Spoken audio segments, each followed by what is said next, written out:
Welcome into the KSR Football Podcast presented by Justice Dental. Nick Roush here with Drew Frank on Adam Luckett. Freddie Maggard is out this week. A little scheduling snafu here. We've got another Monday basketball game, kicking this to a matinee edition.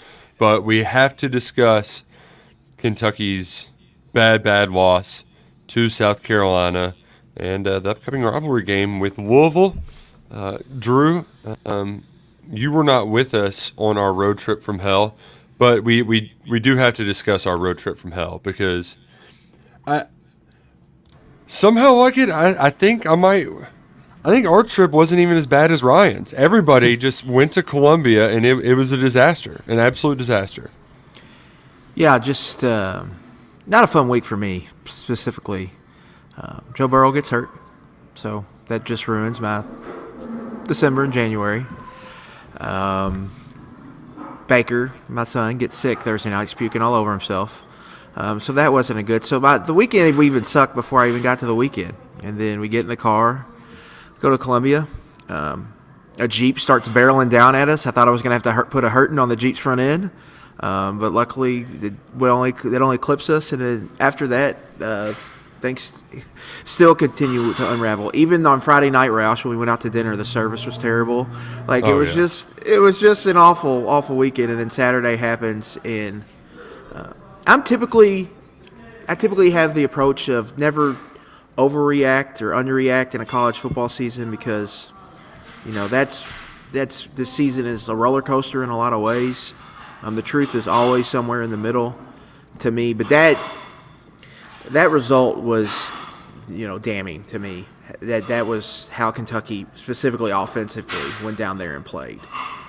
That's just not a good sign. Yeah, and then I think everybody's seen the sprinkler snafu. And so this program just feels like it's in a really bad spot right now, and now they're having to play a hot Louisville team who's catching breaks, but who's capitalizing on opportunities throughout the season, and who's about to play in maybe the biggest game in the program's history next week. And so there's just not a lot going well for this program right now. There's a lot of warning signs that keep popping up, and the program in general. I just don't think they're in a very great place right now. And we've kind of addressed that on the Rapid Reaction, Nick. We don't need to hammer that over the head. But a critical offseason is coming, but first they have to play a game. We can hammer it over the head. So, yeah, I just not to be super dreary, but I don't feel good about this week. Don't feel good about the current space of this team. Don't feel good about where the program is sitting right now. And so, happy Monday. Happy Monday. We do need to talk about the nitty-gritty of actually what happened in the loss to South Carolina. But first, a reminder, we are brought to you by our friends at Justice Dental, your one-stop shop for all your dental needs, whether you just need some preventative maintenance, a little cleaning, a little x-ray action here or there, or you want a full mouth restoration, veneers, the works. They got it all at either one of their two locations, conveniently located, Wellington Way and Blazer Parkway. You can visit them online at justicedental.com, or you can text or call. Yeah, you can even text them to set up an appointment. 859-543-0700. Dr. Justice and Dr. Thompson will hook you up at Justice Dental. Drew, at what point in the game Saturday night did you feel like, oh gosh, here it is, this ball game, this one's over, Cats aren't going to be able to get it done? Oddly, I probably hung on longer than most just because Kentucky was clearly the better football team. Even after each mistake and, even getting into the fourth quarter, I'm like, well, eventually they have to win this. That's just how it works. I had given up on some bets I had, but I kept thinking, well, they're going to win the game. Might win about 3, whatever. It might be close, but they're going to win.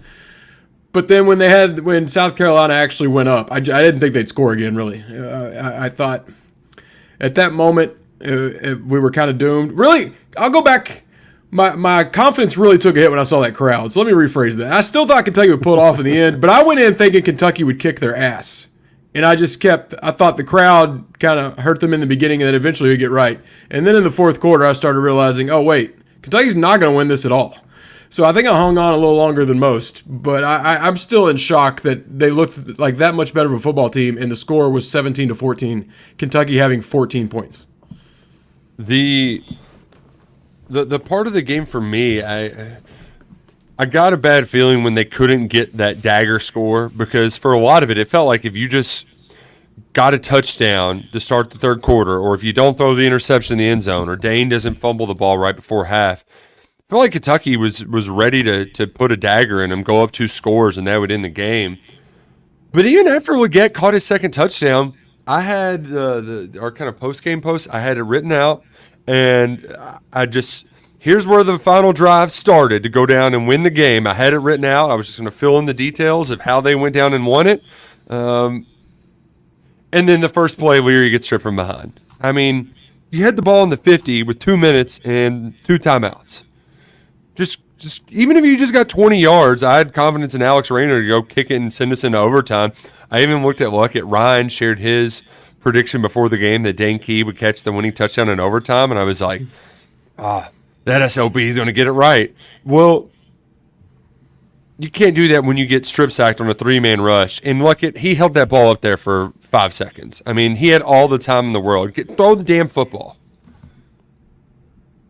Yeah, Nick, I think you hit on most of it. There's 3 sections of this game.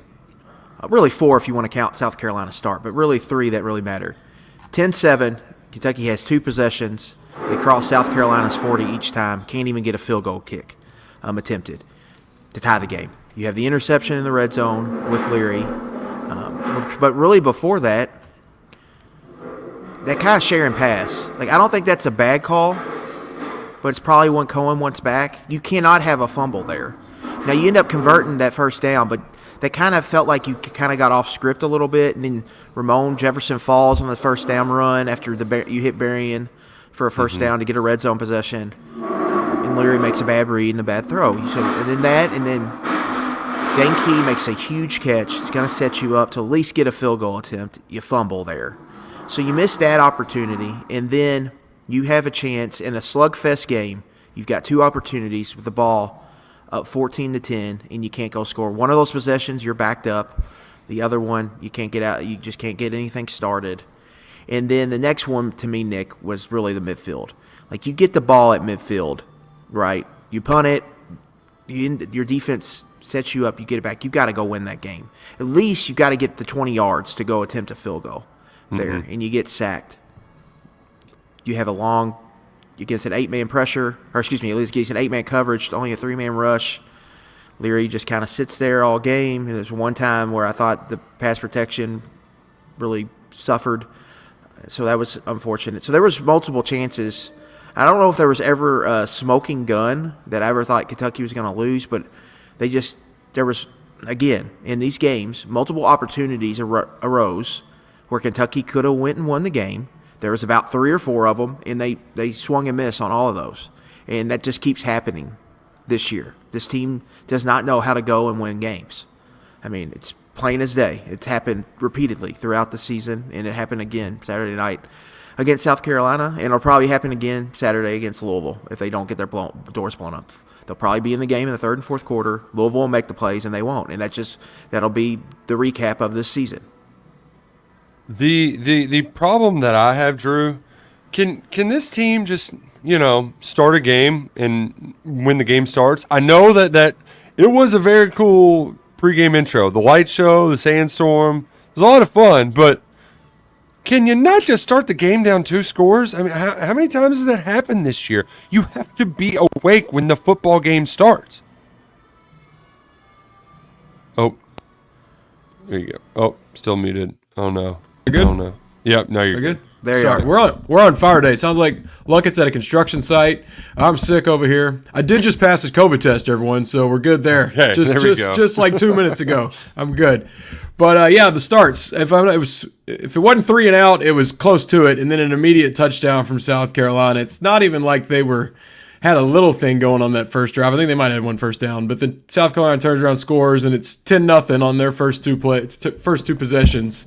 And the crowd looked awesome, but it's not go down 10-0 awesome. It's not an excuse to be down 10-0 to a bad South Carolina team that shouldn't even be in the bowl conversation going to this Clemson game. They shouldn't even win against Kentucky. So, yeah, disappointing right out of the gate. And that's this team isn't good enough to play from behind. We can now talk about our friend Ray Davis, who was upset after the game. But it's hard to keep your running game involved when you're down 10-0.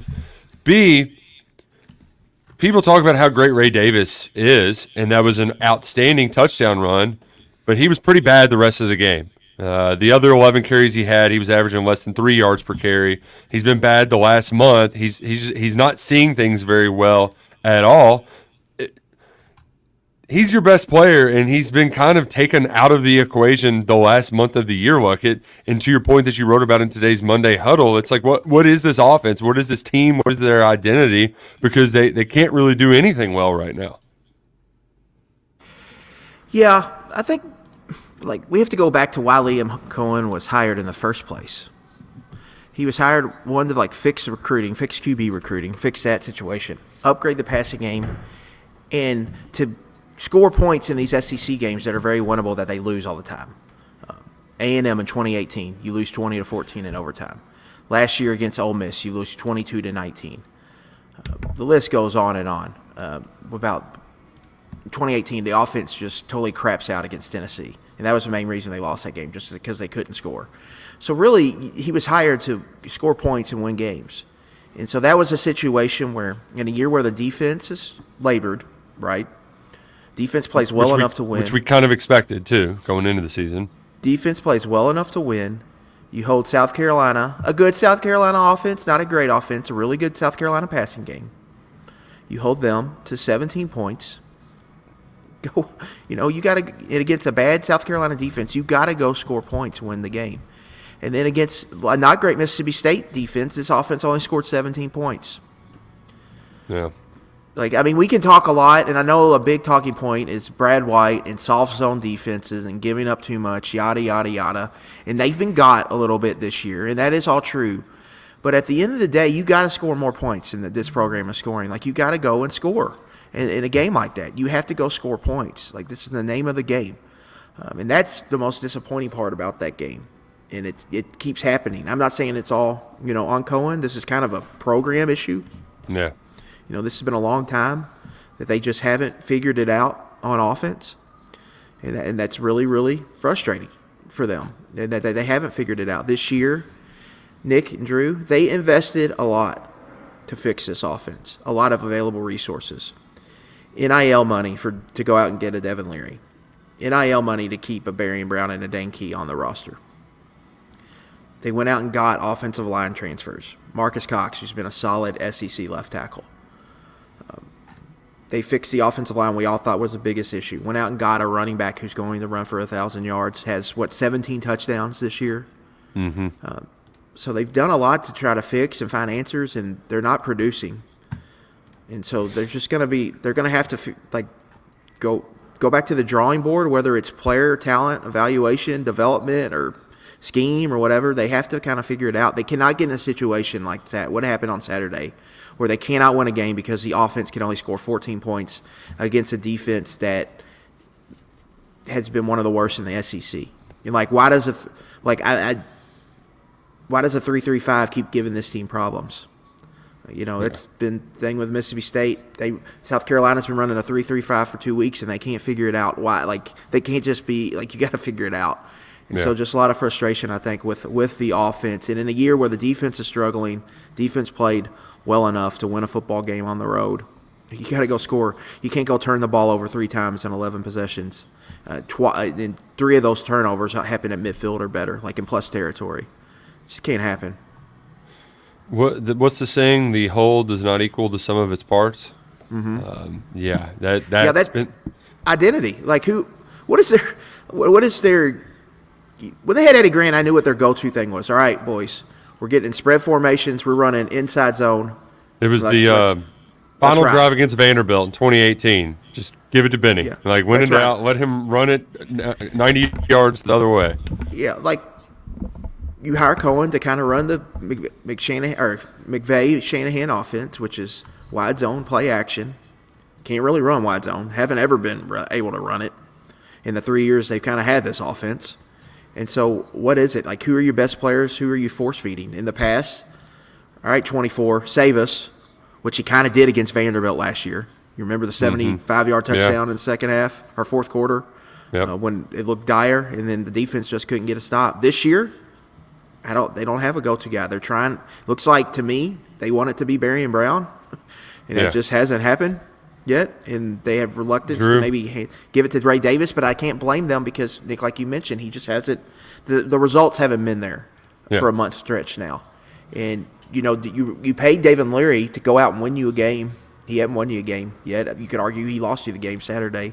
So there's just a lot there, man. And it's been a very, very frustrating season. There's not a good football team, and they come up short in these big clutch moments when the game is to be won. It's 3 times now. Or in the fourth quarter, they can't make the plays. I mean, what are they getting outscored in the fourth quarter against Tennessee, Missouri, and South Carolina? It's a lot to little. It's something I'll probably look up, maybe write about this week, but it's been a massive disappointment in that aspect. Drew, if I had $1 for every time Luckett said throw it to Dane Key while we were sitting in the press box at Williams-Brice Stadium, I would have enough dollars to make a lot of money on PrizePicks. If you haven't downloaded the PrizePicks app, do it now. Sign up, use promo code KSR, and they'll match your first deposit up to $100. It's pretty easy. You pick squares, then you go more or less, you string them together, and you can win big. And, folks, it's feast week, so that means tonight we've got Cats in action. We got Monday Night Football. We got Thanksgiving football on Thursday. I put together I like this, the little we'll play I've got tonight. DJ Wagner over 10.5, more than 10.5 points. Justin Edwards less than 16.5 points, rebounds, and assists. And Jalen Hurts less than a half rushing touchdown. Oh, yeah, betting against the tush push. Yes, betting against the tush push, and we're waiting for a DJ or Justin bounce back, and I think DJ's going in the right direction. I'm still hesitant on Mr. Edwards, particularly in the rebounding department. That's where he should be able to clean up inside. Don't think he'll do it against St. Joe's. $20 right there can win me $100 by playing at PrizePicks, a fun daily fantasy sports way to get in on the action. It's available in most states. Download the app now, promo code KSR. They'll match your initial deposit 100% up to $100. And I wasn't the Barion Brown thing. I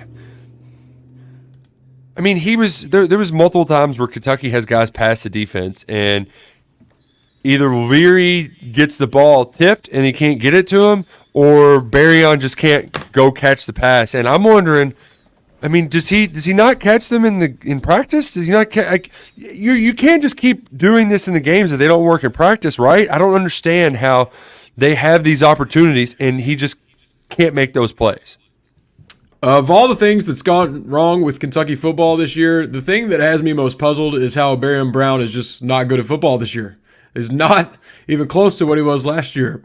Well, they targeted him 11 times against South Carolina. I mean, the offense was, let's go at Barion Brown. He had 4 catches for maybe 30 yards. Yeah. I think he has a combined 10 yards in the games against Alabama and Georgia. Now, I know that's Alabama and Georgia, but if that's your offense and he has a combined 10 yards, that's a problem. I'm just mind blown by how it went south. I think back to maybe the Florida game. I bring this up every week when Larry a feather to him in the end zone, something you'd catch in the parking lot playing with kids, and it hits his feet. He had so many drops and so many mistakes that seem uncharacteristic. But now it's 11 games in the season. That's just what he was this year. It's truly unbelievable how so much was on him and that offense, and it just completely did not work out. To Drew's point, Barion Brown leads the team in targets with 79. Dane Key has 12 receptions Dane Key and Tavian Robinson both have more explosive receptions, 15-plus yards than him. Jordan Dingle has more explosive receptions of 15-plus yards than him. Barion Brown with 6 receptions of 15-plus yards is just ahead of Josh Caddis, who has 4 receptions of 15-plus yards. The ass kicker isn't exactly an explosive playmaker either. This is your big play threat. This is the guy you're looking to hit home runs with on vertical deep shots, and it just hasn't happened. Nick, there's two of them in that game. The first one to Berrien, he has to go get the ball. On the replay, he's kind of letting up on that route. Now, I don't know if that's by design to kind of let up and go, but the ball is there and it's within his grasp. Like he's got to track that ball better, in my opinion. Like you got to finish with that catch. They throw a back shoulder to him, hits him right in between, right dead smack middle of what should be the diamond when you make to catch it, and just drops that one. And so drops have been an issue. He's not the best route runner, I don't think, but like you keep going to him, and it's just we played 11 games, and that's a high volume of your passing game with very little return. 6 receptions that gain 15 plus yards and that many targets.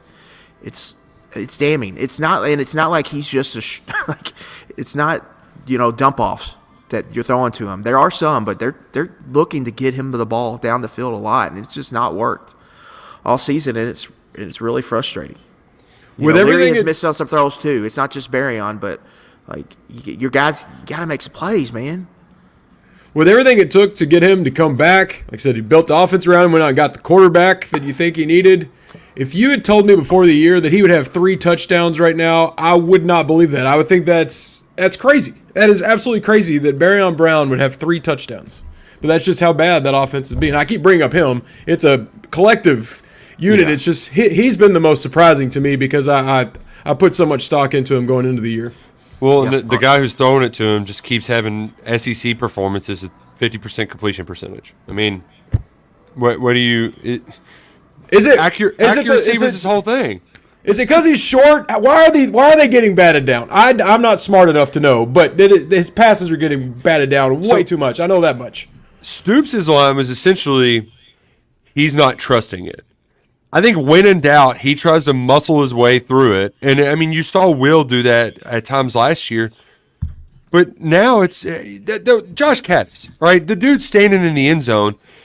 And there wasn't anybody, I mean, within 15 yards. I mean, the complete left side of that defense just crashed. There was nobody there. He could have waited for a fair catch. He could have gone and hugged and kissed his girlfriend, come back. All he had to do was just throw it up there. And instead, he tries to get a little piss missile in there, and it just gets bad. It gets swatted down. I don't know why you can't just like toss it in there. I mean, it's almost like he's doing the chest pass for throwing in the Dr. Pepper thing. Like, no, just give it a nice soft toss. It's not that hard. It's not that difficult. So what's happening when I keep hearing about? Man, the ball didn't touch the ground in practice this week. And then on Saturday, all the balls touched the ground. I know it's hard to go from practice to game, but when it's every week, it seems to be doing that. You guys hear it. Oh, Wednesday, man, ball didn't hit the ground. Oh, you should have seen him. Ball didn't hit the ground. Leary hitting everybody. And then you get in the game, and it's like, well, what happened? And we even see it.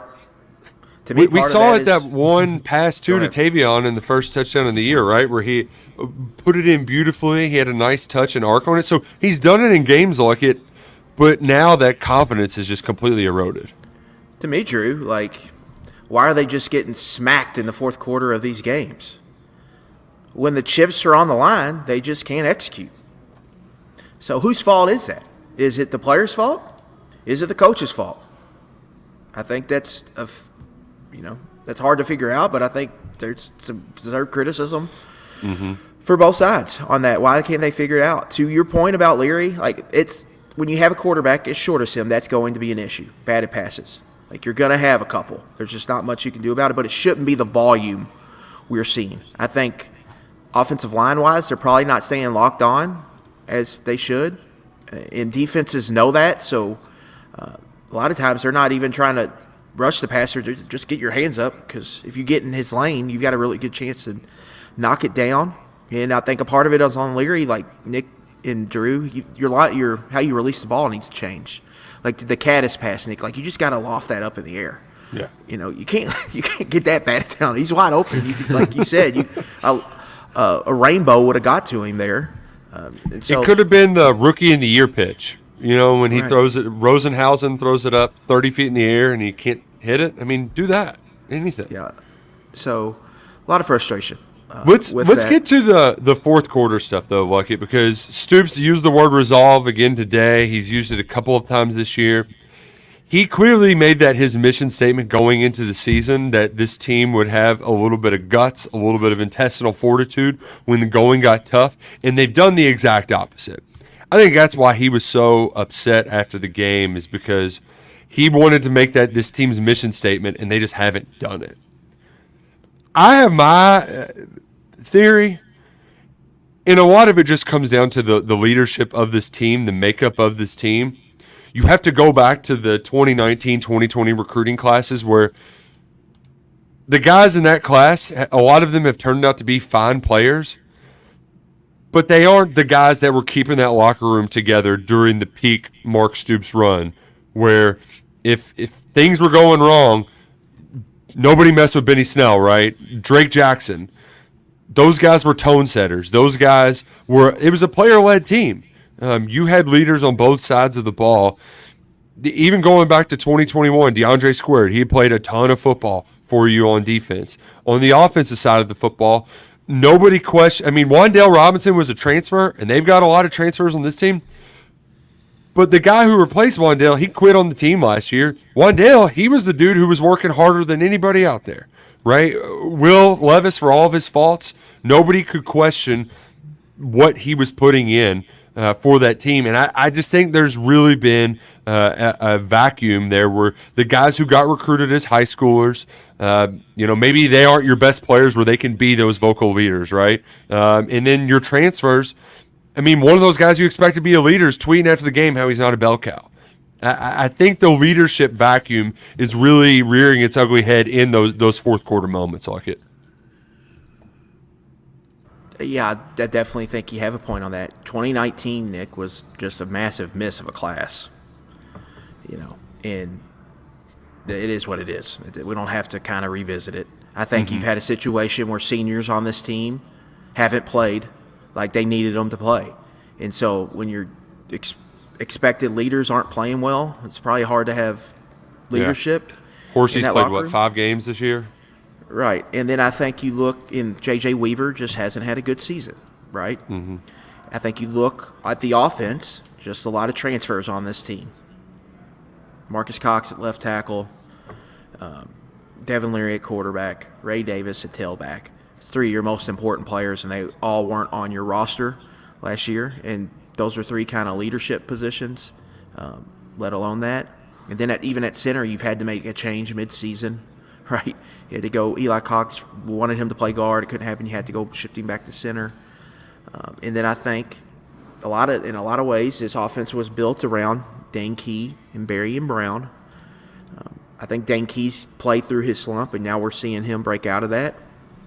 But Berrien has struggled really all year, and he hasn't provided the explosive plays that you've relied on. And then I think a lot of this, Nick, goes down to identity. When the chips are on the line, who are you? Like, where do you go? Like, what do we do? How do we make a play? I still think Kentucky knows who they are defensively when the game is on the line. Now, you can argue whether that's effective or not, but they know what they're doing and what they're going to. Offensively, I don't know if that's the case because they're trying to figure out who they are and what they want to be. You can say a lot of things about Mark Stoops, but he's tried to evolve. This is not from a lack of not trying to evolve.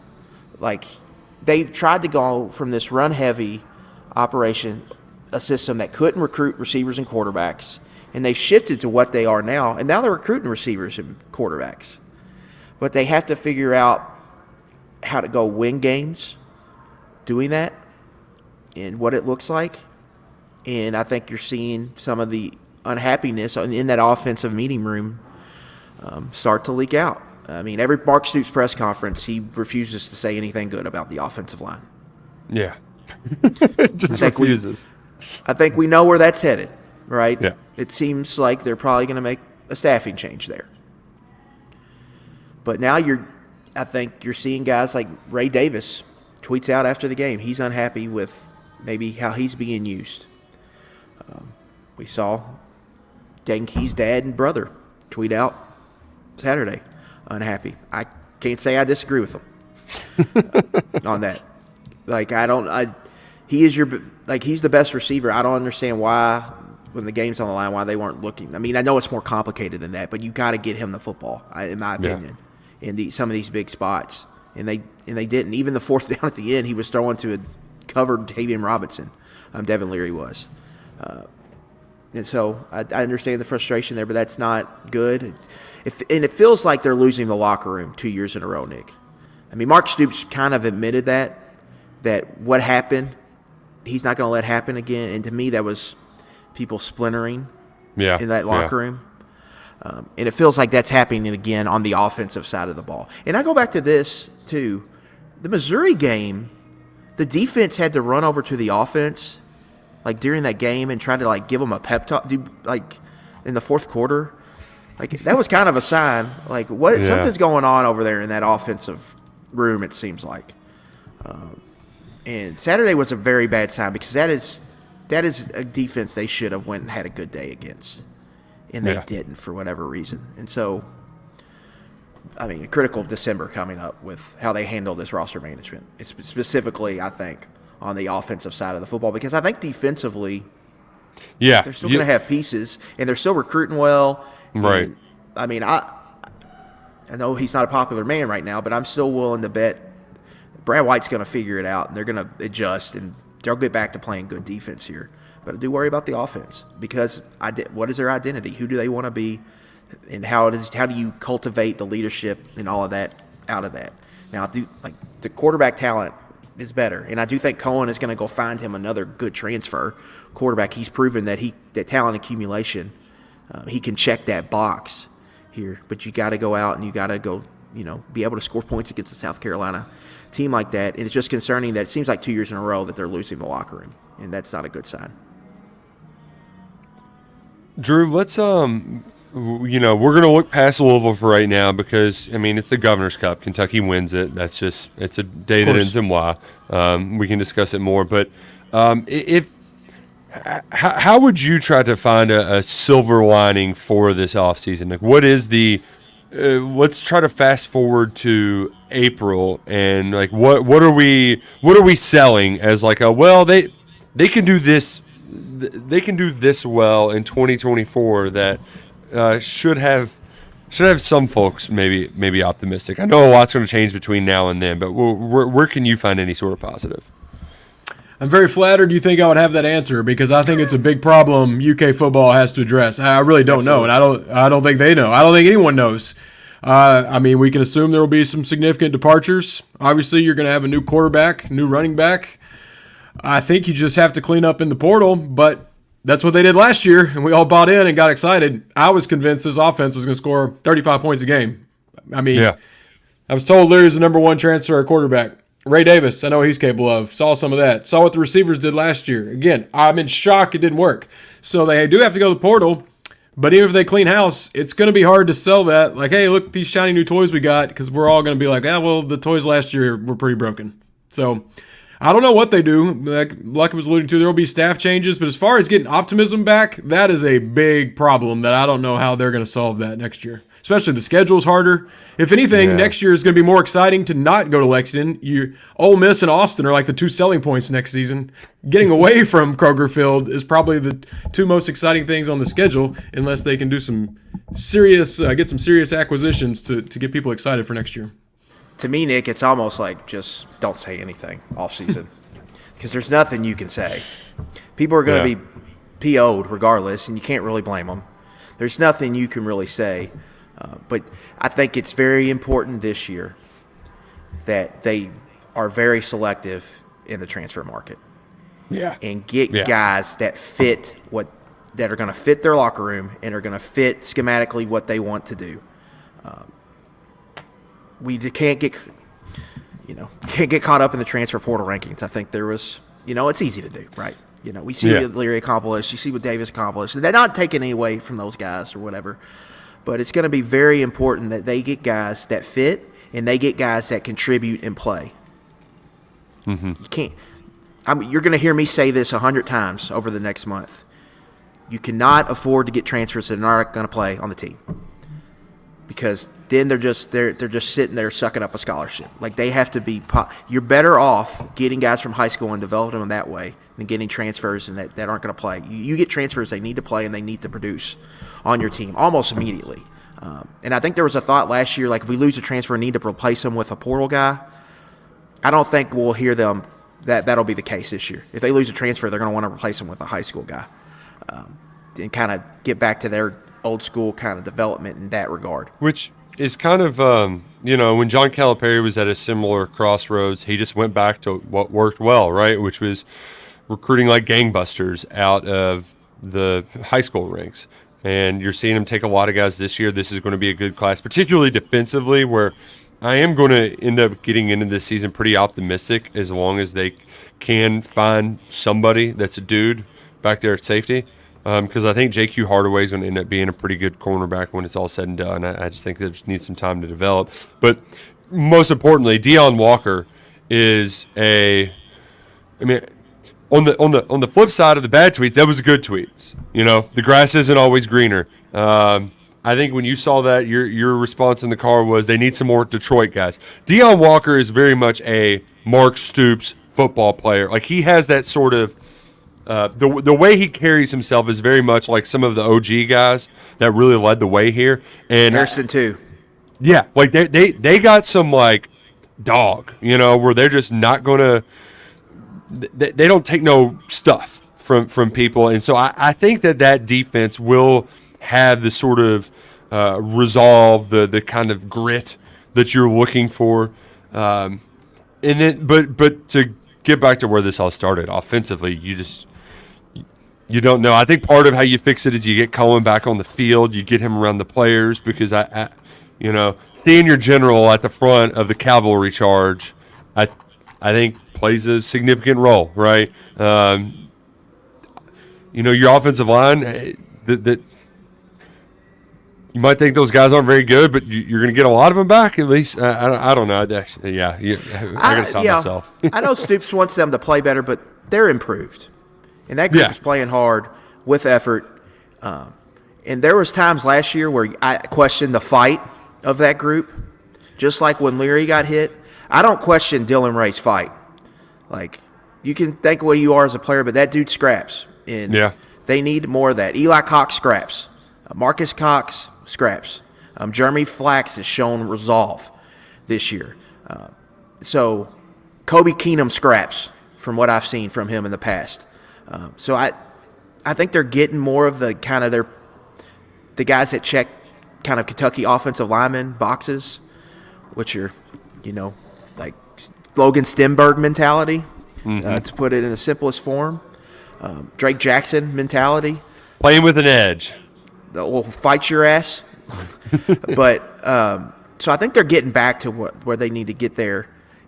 But offensively, they just got to kind of figure out. Cohen's got to find the right mix for his guys to run his system, and who's going to check those boxes. Yeah. It might have gotten too portal heavy over there. Yeah. Right. No. Yeah. Like we can fix anything. The next guys can be the best guy. Then now you're still going to have to go and get a quarterback. Whatever you probably need a running back. But you need some of these guys you've recruited in the last couple classes. You need them to start playing, and you got to get, back to the sophomore class on that defense, like Deion Walker and Max Harrison. Those are kind of they kind of look like your future captains, right? You're talking about player leadership. Those kind of look like guys. So getting Deion back is very, very important. And then, you don't want to have an exodus at receiver. I think that's, when you're looking at transfers, that's kind of the worry part to me. Like, what happens there at receiver? Do you lose just everybody and you're stuck to – that's the scary part to me. You need to get those guys back. I wouldn't be surprised if – I'm talking about Dane and Berrien, obviously. Right. I wouldn't be surprised if one of them leave, but you really can't afford to lose two. Yeah. We don't have to play favorites on who we would rather have around, but I think everybody here can understand how we feel about those guys. I want to go back to something that you mentioned, but first, Gametime, the Gametime app. If you haven't used it yet, you can use it to buy tickets to the Governor's Cup Saturday at noon on ABC at the L&N Fed Cred Stadium. formerly an artist known as Papa John's Cardinal Stadium. Just go on the Gametime app, scroll through, find your seat. It's so simple. It's two buttons pressed, and boom, the tickets are right there on your phone, easy to use. And when you use promo code KSR, you're going to get $20 off your first purchase. Tickets are definitely still available there. That stadium's way too big for that school. But something crazy could happen, and that could be a lot of fun, whether you're going to a game there or to Kentucky basketball game. The Cats play tonight at home. They play Friday night at home. I know that's a popular game for fans, especially family coming in town for Thanksgiving holidays. It can always be a good time at Rupp Arena when you use the Gametime app. Promo code KSR for $20 off your first purchase. Talked about playing with Edge, and they'll fight your ass. Drew, over under 3.5 fights Saturday between the Kentucky Wildcats and Louisville Fighting Cardinal Birds. Before kickoff, over. Yeah, I'll go over there. I think, especially if the football starts going the wrong way and Kentucky's seeing their season go 6-6, we might really see the Cats try to play a different sport at that moment. Mm-hmm. Hope it doesn't get that point. I hope it's like God intends and Kentucky's up big. But I think whatever the scoreboard says, there will be extra fisticuffs throughout the game. Do we need to have the garbage cans? I don't know. They drink out of theirs, so they're all in the parking lot. I don't know if they have them inside. That's a good point. They already took those measures. Okay. Who's I mean, you know the other coach pretty well. He doesn't seem like a fighter. What assistant? Who's locking up? Brez is gone. Clink with his Cane's toast back in the day, he's gone. I don't know if we'll have anything exciting of the adults in the room, but I think the players will give us lots of fun. I've heard some stories about Jeff. I think he would, but you know what? Him and Stoops like each other because they're both kind of these. Yeah. They got some bitch energy about him, you know. Yeah. No, I wouldn't want to fight Jeff. I just don't think he's the type that would take it to a football game. He's got more class than that. Yeah, but here's the thing too, is that like all of the people who get very upset about the fighting and the, you know, it's not good, but I mean, guys, we've been doing this forever. Like in that 2014 game, we heard Charles Walker share on this podcast. I mean, Stoops basically told him to go start a fight before the game, and it got them rattled, and they were able to stay in it.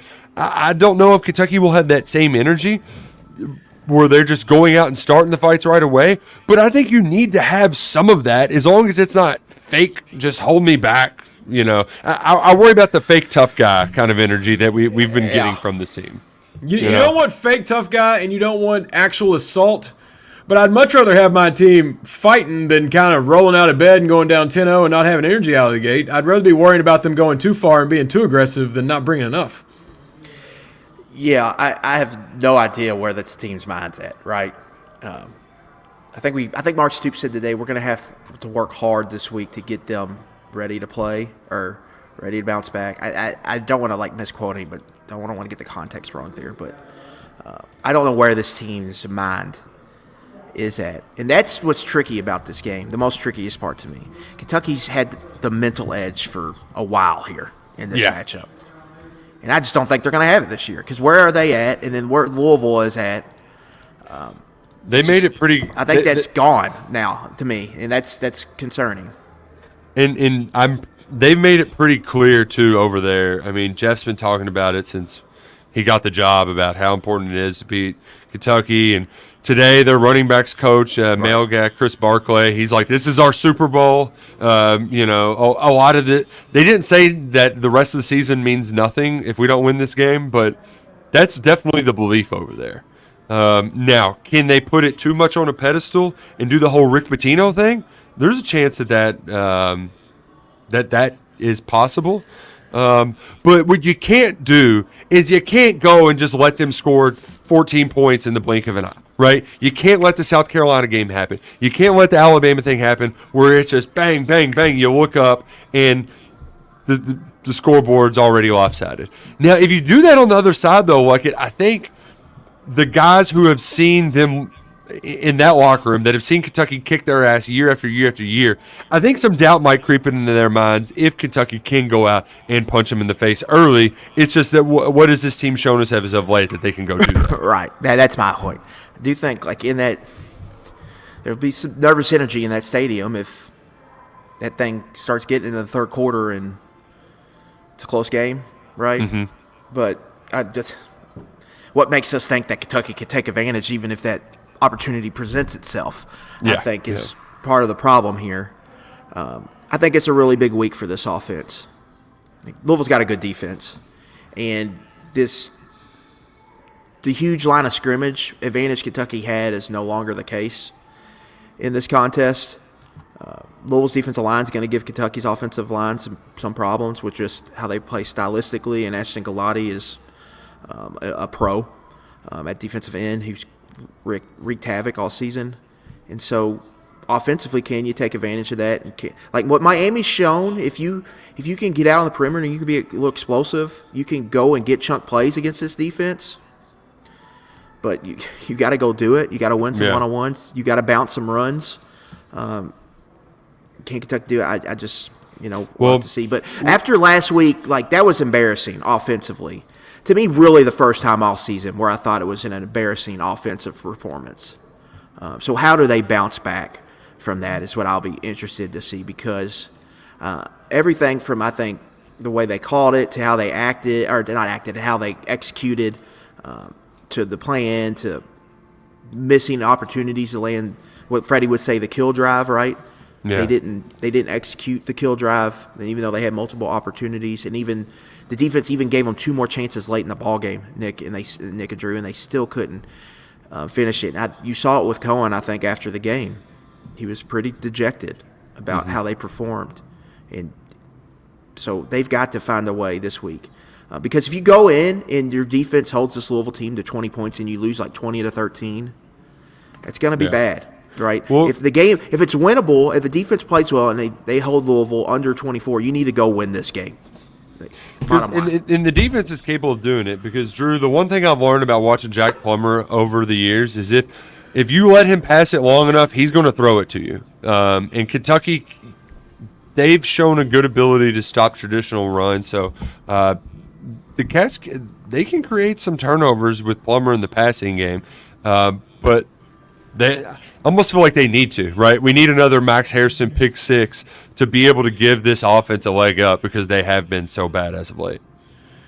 Yeah, and I know this Louisville team has better playmakers than they've had since Kentucky's kind of owned the rivalry.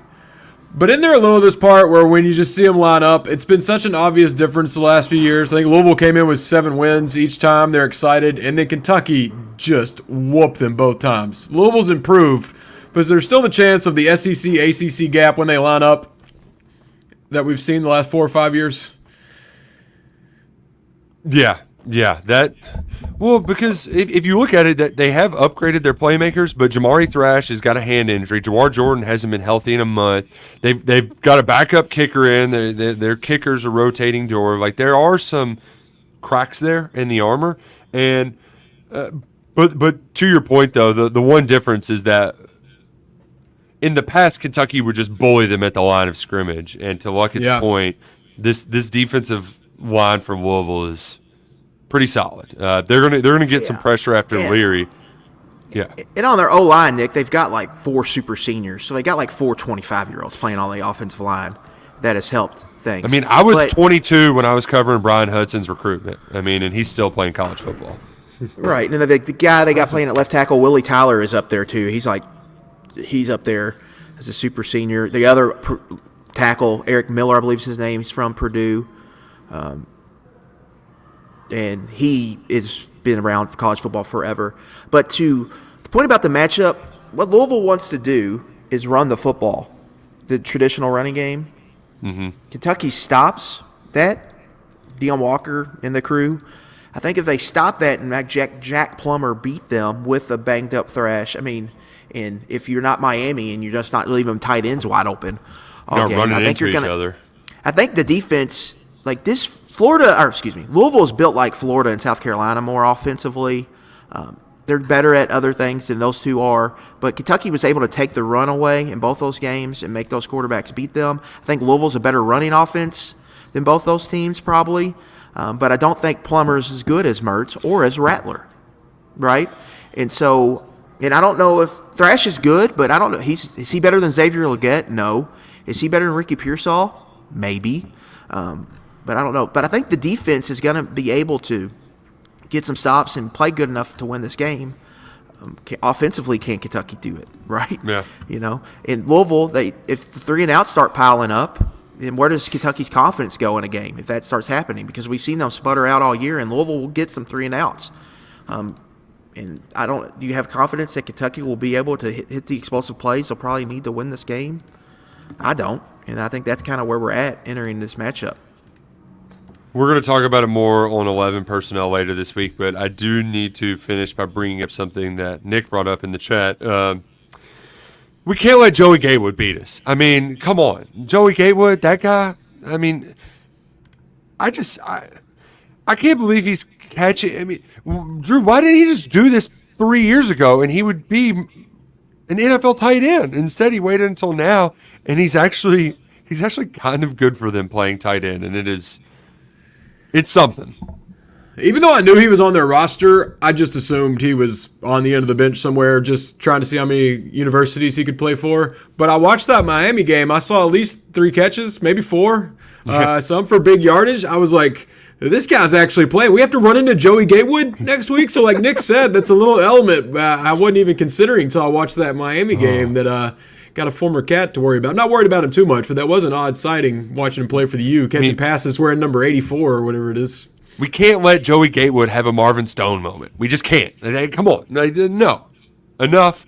Go out there, Cats. Show a little heart. Show a little resolve, as Mark Stoops likes to say. Maybe a little Thanksgiving turkey will do them some good.